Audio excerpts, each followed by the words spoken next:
tayong permission sa mga authority po. Kaya no harm done, hindi po kailangan mag-worry. Prenup namin yon sa Japan. And then, itong prenup na ito ay pinili namin because sobrang favorite namin talaga yung Japan. As in, the place, yung tao, yung streets pa lang, picture ka kagad eh. Unang dating namin doon, akala mo talaga, alam mo yon yung mga atat-atat, hindi pa nakakarating sa hotel, nagpa-picture na agad. Pero pagdating namin doon, actually, pagdating namin full of love. Pagka-uwi, ganda na mga pictures natin. The next day, pagkagising ko, ano to? Bakit ako viral?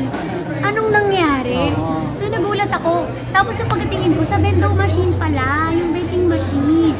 And, nakakatawa kasi po, nung sinut namin yung vending machine na yun yung pinaka talaga, promise, kinasiyahan ng mga dayuhan kasi kasi sa Shibuya maraming tao eh.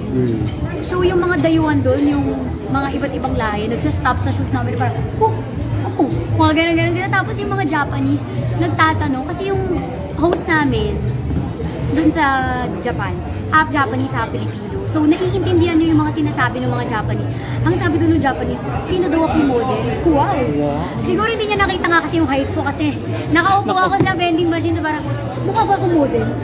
Parang gano'n. So, ang saya lang.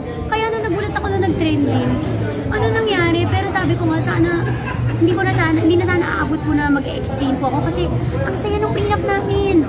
Sobrang ganda ng photos namin, ang galing ng videos namin, ang ganda ng makeup ko, na mukha akong nagpagawa ng ilong dun sa mga pictures ko. Kanino idea yung vending machine sa'yo? Sa photographer po namin.